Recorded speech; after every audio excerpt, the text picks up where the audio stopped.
conclude chapter 2 today. Chapter 1, we spoke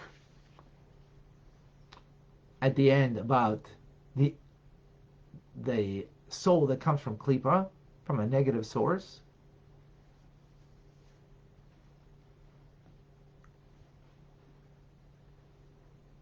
Right? Now the Alter Rebbe begins, he quotes from the Medrash and adds just one word. The Nefesh Shenis B'Yisrael, well, and second, Jewish soul, He Chelik Elika Mimal, it is a part of God, and he adds one word, mamish, literally. Uniquely so. Truly so. Really, really. As I've mentioned, the Alter Rebbe is speaking to his followers 200 years ago. His followers were only Jewish. Only Jewish. Actually, this is amazing. This is actually making a statement. Today, online here, 30%, maybe more, are not Jewish. That are followers of the Alter Rebbe and his teachings, who try to incorporate the teachings. Or you are here every day. I don't have to tell you who you are. You know who you are, and you're amazing. And I'm humbled. I'm humbled, as I've said so many times, and I really am. You know, that a chassid is coming to learn this. Well, of course. That a Jew, okay, they'll be inspired. But non-Jews come and love it. And they're inspired. I'm truly humbled. But again, as I said, Alter Rebbe is speaking specifically in a Jewish terms over here, right? I will try to explain as best as I can so we can understand and hopefully,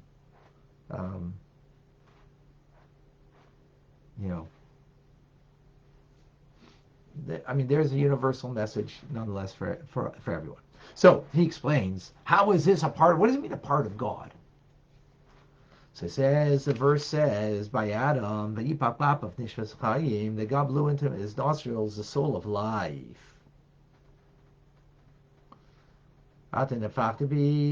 So he blows into every one of us the breath of life.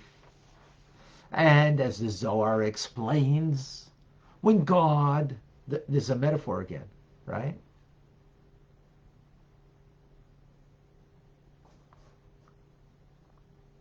This is a metaphor, don't forget. What's the metaphor? Is God's blowing in the breath of life. It's a metaphor, right? It means a part of him, just like your breath is a part of you. Now, the Zohar explains that this breath is coming from the depths. Like, when you, like blowing a lot of balloons today, you don't do that, right? You have these machines that, these, whatchamacallit, that blow the balloons for you. But when you blow, it comes from the depth, and you run out of breath, because it's a metaphor that is blowing with force coming from the depths. And this is what it means also, that the Jewish soul came up in the divine thought, as opposed to divine speech, which will make a difference. And this is what it means, Israel is my firstborn son, you are children unto God your Lord. So God created everything through speech, but the soul that we're talking about comes not from speech, but from the inner part. Speech is outward, because its whole purpose is to communicate to another. And also you could say one thing and really mean something else. That's what can happen. So speech is external. The deep breath is metaphorically internal. So it's a piece of God that is now he's putting it in to this soul, this godly soul. Now he takes us further to understand this metaphor. So we got the breath. It's, like when you breathe into the balloon, you got a piece of your breath in there, right? When you say your words, it doesn't go into the person, right? That that you're animating. So that's external. Okay. So, further, he gives the metaphor of a child derives, and remember this is all metaphor, derives from the father's brain. Brain, so that's the metaphor for divine wisdom. That we come from the divine wisdom of God. Right? Now, his intelligence, in other words. And as the Rambam writes, God is the knower, the known, and the knowledge is one. In other words, the point he wants to bring out over here, just as the breath is coming from within me is a metaphor that a piece of God is blown into the soul, this godly soul. So likewise, now he's taking the metaphor and he's bringing another metaphor that we come from the divine intelligence, from divine wisdom specifically, but divine intelligence. As Maimonides writes, the God is the knower, knowledge, and known as one, as opposed to the human being. What I'm aware of, my knowledge of something, is something outside of me. My brain is a tool of the tool of knowledge, and then me, my soul, is the knower. Three separate things. And when I know 2 + 2 = 4, that's something outside of me that I incorporate within me. God, though, it's all one. So therefore, where this soul comes from is from that oneness of God. As Maimonides writes, Rambam writes, it's something that we cannot really understand. Now, there's a whole debate on this about what does it mean? How can you describe God as knowledge, as intelligence? Well, you could after contraction. Before contraction, God is beyond any kind of description. Even after God contracts upon himself, and now there's this concept of intelligence, right? Because intelligence, in the end, is something in our parameter of being. God is not limited to not just human intelligence, but even to intelligence, period. He's beyond that. Yet, after the contraction of the divine light, of the infinite light, right? Infinite is beyond intelligence. But he contracts, yet that knowledge, that intelligence is one with him. And therefore the soul coming from the divine intelligence, the soul that we're talking about, from Chachma in particular, right, is now one with God. Okay.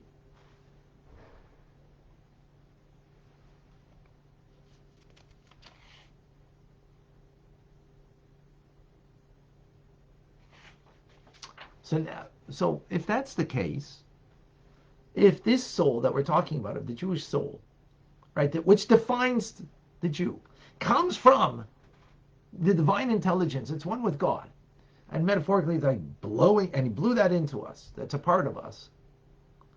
So then it should be that all of us are really all the same soul. So on one level we are. But how come then there's a difference between a Moses and me and you, right? The heads and leaders of a generation.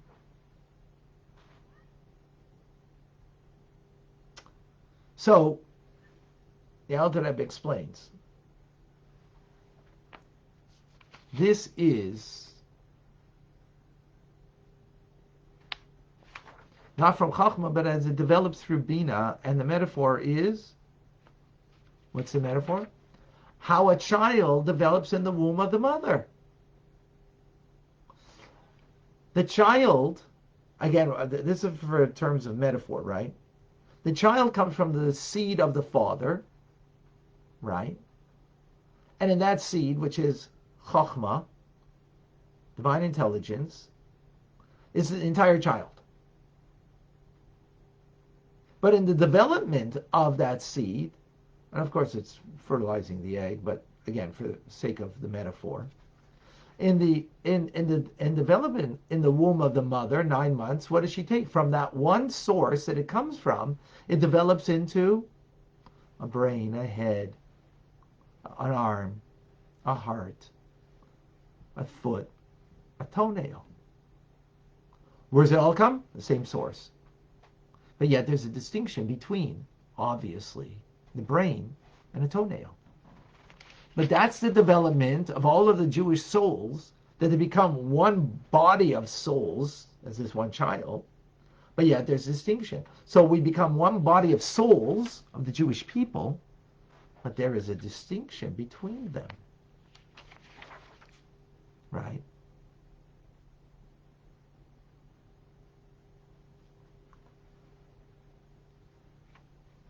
Now,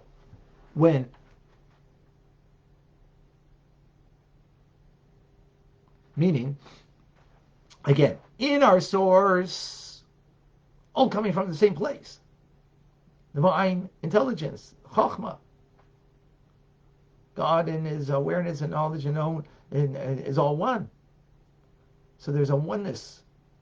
But then the soul, by the way it migrates down, ultimately, but there's becomes different limbs of the body, which are the different souls that develop and how they develop.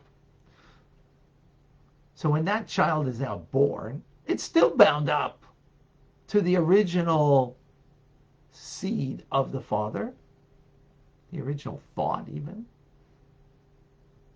which is interesting, by the way, the thoughts you have. Well, we'll get into that shortly. We'll explain that in a moment. Right?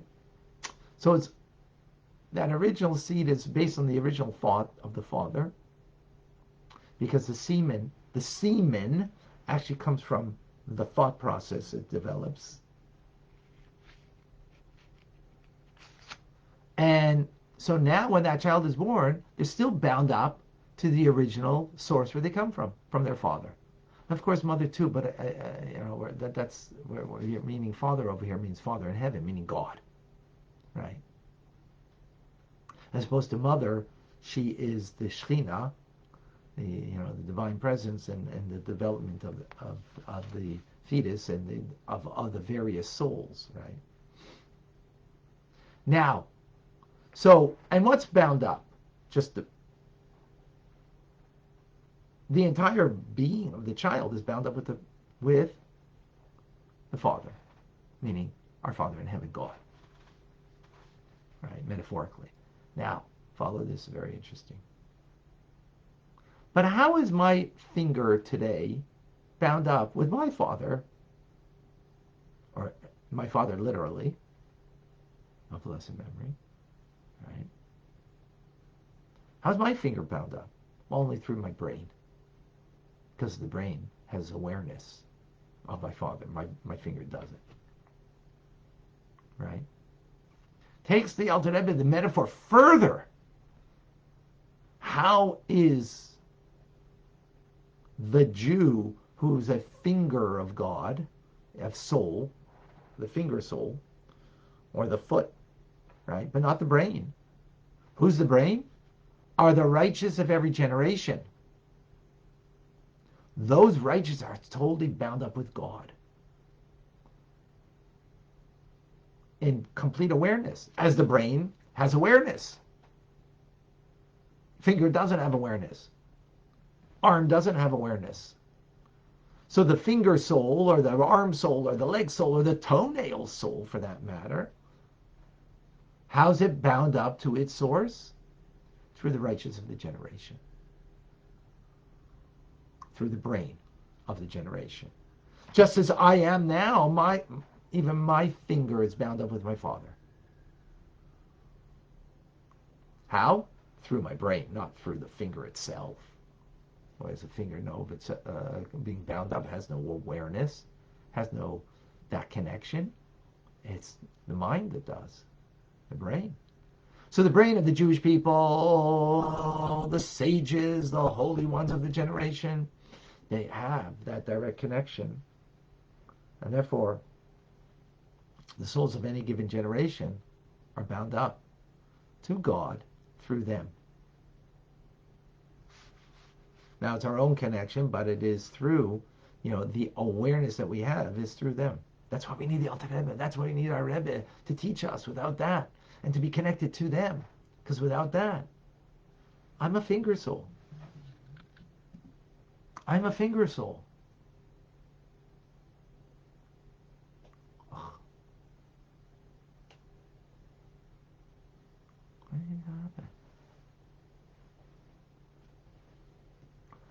If so, I'm a finger soul. How am I going to have awareness? Only if I stay attuned to my source. And in parenthetically, the Alter Rebbe writes that how about those who rebel against the heads of the generation, who don't follow?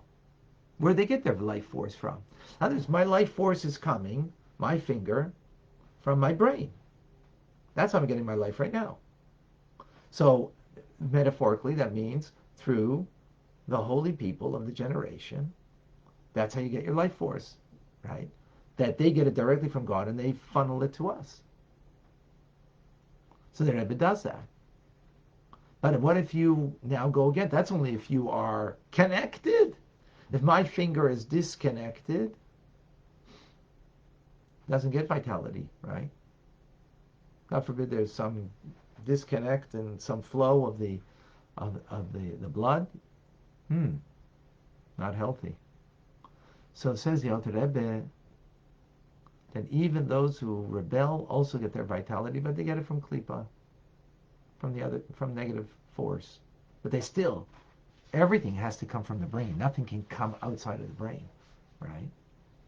So everything comes from the Rebbe that gives vitality. That just shows how we're so bound up with the Rebbe, and that gives us life. And we sense that. We sense how the Alter Rebbe and the Rebbe, they, through their teachings, through their being, that gives us life. Now, of course, we can get life from klipa. We're talking about getting life now in a holy manner. To get it in an unholy manner also comes via, right? But it's coming from klipa. But we sense how do we really live is when we're connected. And here it means connected to the righteous of the generation. That's like, wow.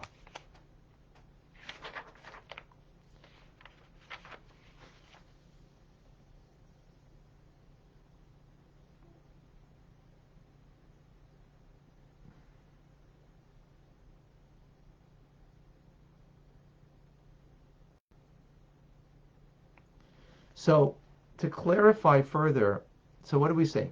The souls all come from the same source. But as they come through Hishtalshalus, as they come and they develop, as the fetus develops in the womb, there's different levels, right? There's different levels. So in other words, it's inherently coming from above, that these different levels. So asks the Alter Rebbe in conclusion, chapter 2, then in the Zohar it says that you have to be careful how you conduct yourself during sexual union, because you will give a garment to your child in which they will experience all of life, right?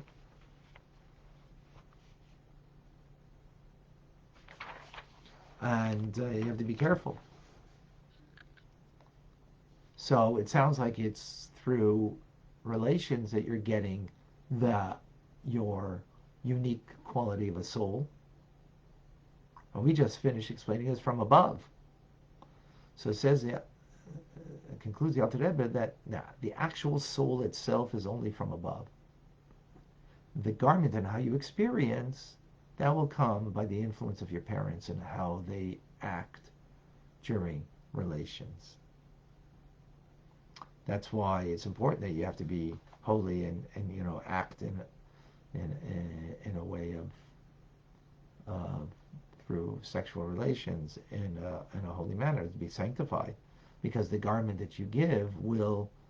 So what can happen is you can have a very lofty soul, can be a righteous, lofty soul, but it could now be enclosed in and have the garment of a very coarse individual, and the other way around too.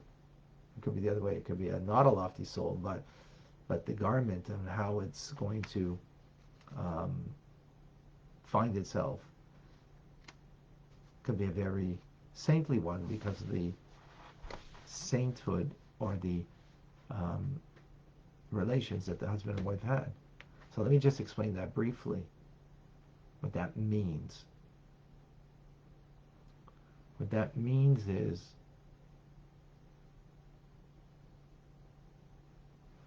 through relations we create a reality in the offspring.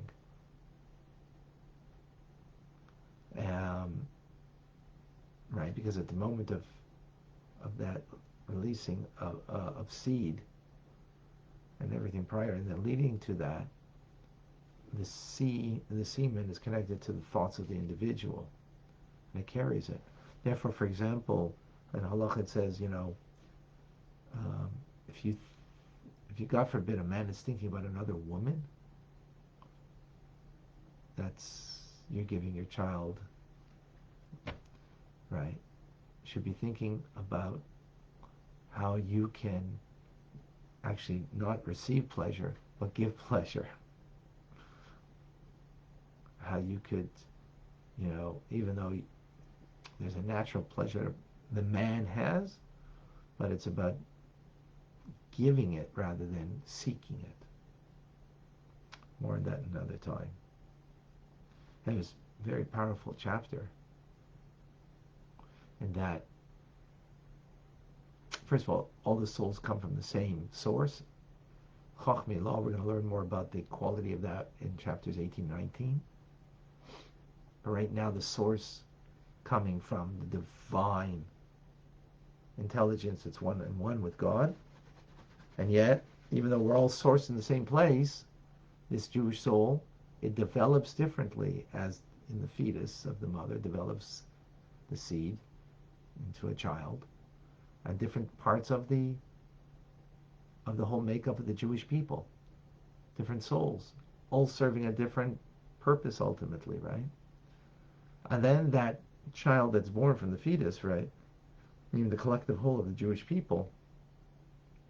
So the finger is now dependent on the brain because it gets its message from there. It gets its vitality from there. It all comes from there. So likewise, we need to be fed through the righteous of the generation, that they teach us, they inspire us, and through that feeds us to our godly soul, that it should be nourished. That should be nourished.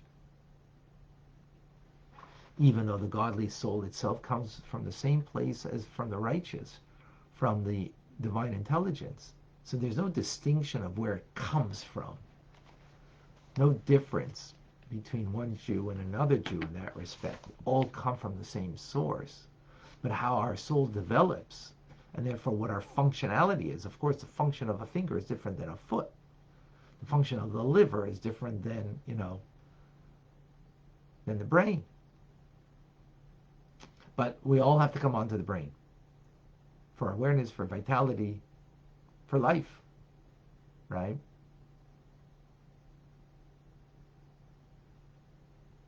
For life. And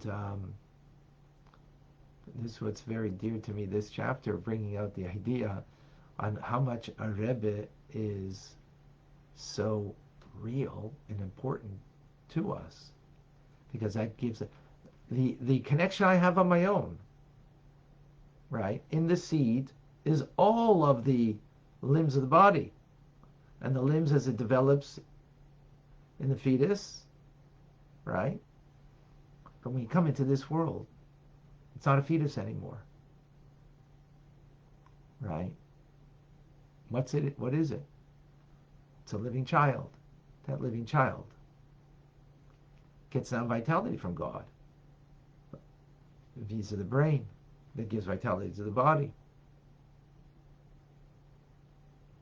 And therefore, we're very much connected to the brain of the Jewish people. The Rebbe. The Alter Rebbe, all the Rebbe, and our dear Rebbe.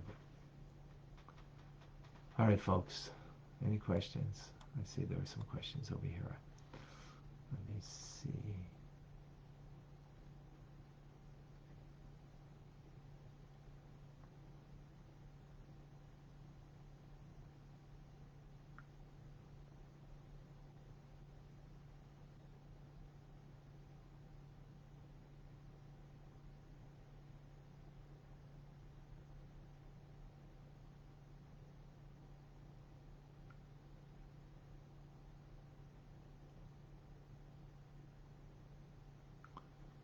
Okay, Sarah, let's hear good news.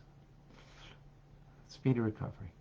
Andrew, is our divine soul located in the same place as the righteous, even more so at the oihel when praying at the grave of the righteous? Is our divine soul located in the same place? Well, our divine soul is, so some will learn more about, it's in the, well, it's in the brain of the individual. That's where its first emanation, revelation, it's in this, right, in the brain. The difference with the righteous is it's completely revealed by them, their soul. By us, it's not completely revealed. So that's why we need the connection to the righteous to help us reveal our divine, our divinity. How does it David answer to the two twins and multiple births? We're talking about souls. Multiple births just means different souls in different bodies, right? I'm not certain why that's a question. I'm not certain of the question, maybe. Andrew, how do parents sanctify themselves during conception? By, by not, the fact that there's a desire, right, in sexual relations, obvious. But the question is, how much does a desire control us, and how much are we then not trying to be there for the other, the man in particular, to be there. It's not just about fulfilling your lust, but to give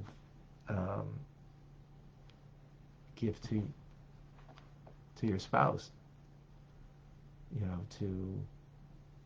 and not about just the sexual drive.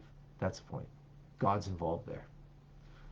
The perception that God is involved in that act, so that itself, if we have that awareness, then will bring you to act not brazen, but holy. Not just self-directed for self-pleasure, but holy.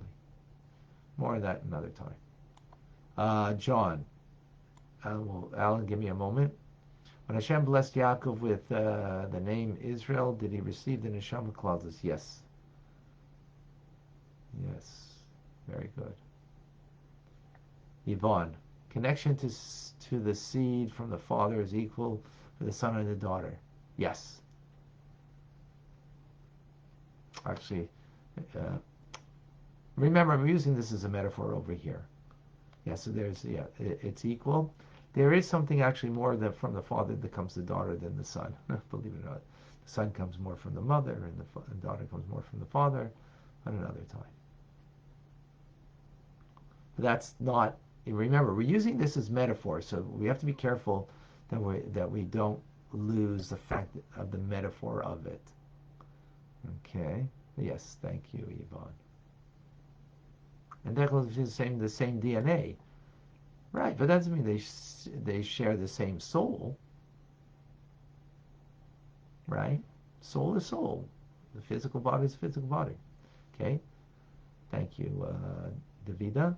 Jane, does the connection from the father with the way the brain has developed explains why there are some people grew up with certain struggles? Absolutely, that's part of it.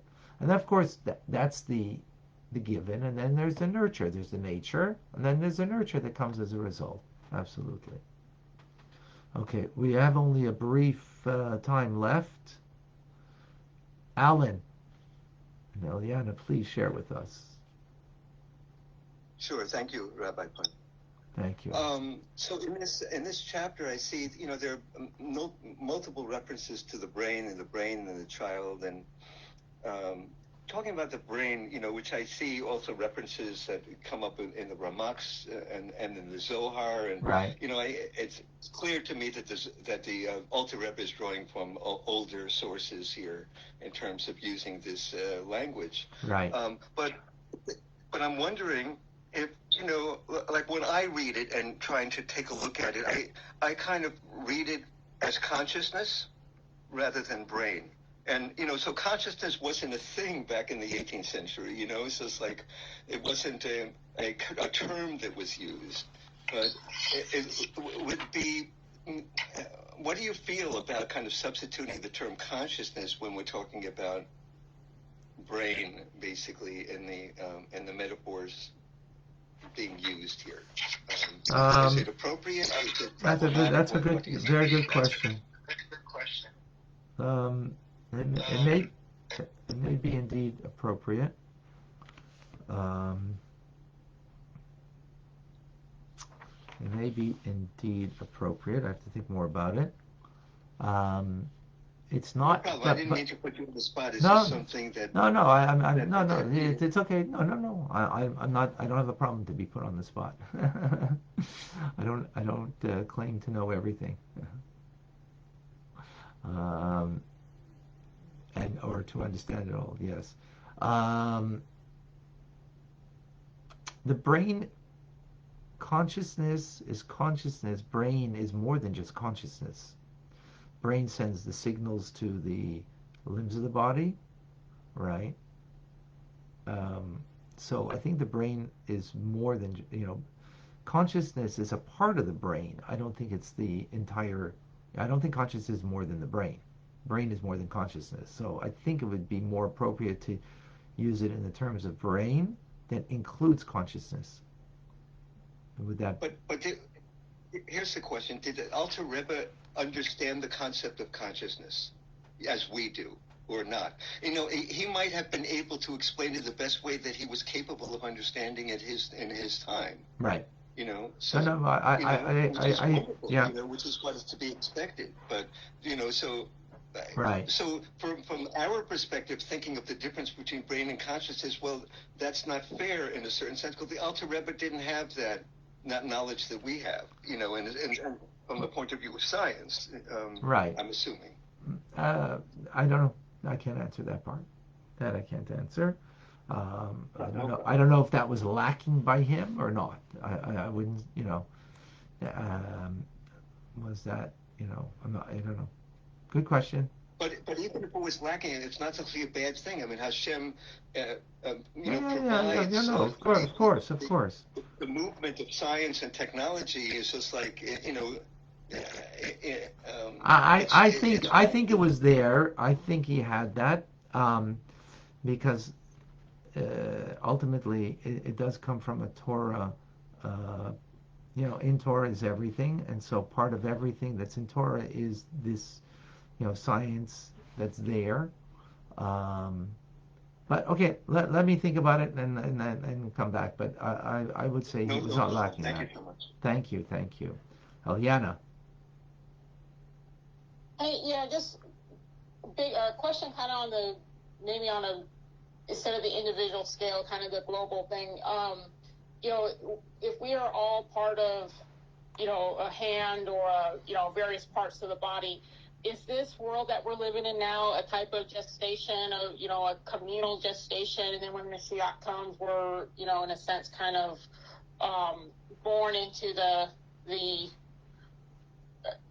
I'm trying not to make it sound Christian, but kind of born into the, the greater world of the Mashiach with better understanding? Yeah, so in a sense, we all become a brain. In a sense. Okay. Yeah. Remember that right now, because we all are only have the quality of a finger or a leg, right? So we don't have the awareness, like like Alan, the term that he used, which is it's a good way to express. It brings more clarity, perhaps. We don't have the divine awareness as the um, as the great holy sages and righteous people. But when Mashiach comes, it says, well, God won't be hidden anymore, and there we will all have that. So in a sense, we'll become like the brain, which is interesting. I don't know how the metaphor then plays itself out. But remember, we're using this as a form of a metaphor, so we got to be careful not to overplay it. Sorry, there was a good question over here that I saw from Ariel on Instagram. So, speaking about the brain, where does the heart come to play? Excellent. So, metaphorically, the heart is also a reference to the king and the leader of the people, as the heart, pumps the blood and gives life, and so on and so forth. So, but ultimately, the heart is dependent on the brain for its vital force. It's in the end, the heart is merely a pump, an important one. Got to be careful of it. Take care of it. It's a pump. It doesn't have awareness. Like it's not like the brain that has awareness. So in that respect, there is a distinction.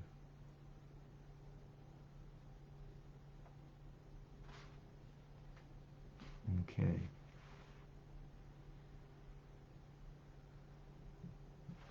I think that's it. Okay, folks, I actually would like to entertain more and to have greater discussion, but I'm limited right now in time. We'll continue our discussion.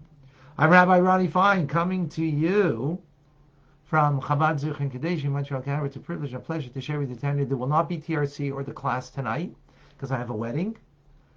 TRC will be Wednesday night, and the weekly class, I'm not certain when it'll be. I'll have to let you know. Okay? Thank you.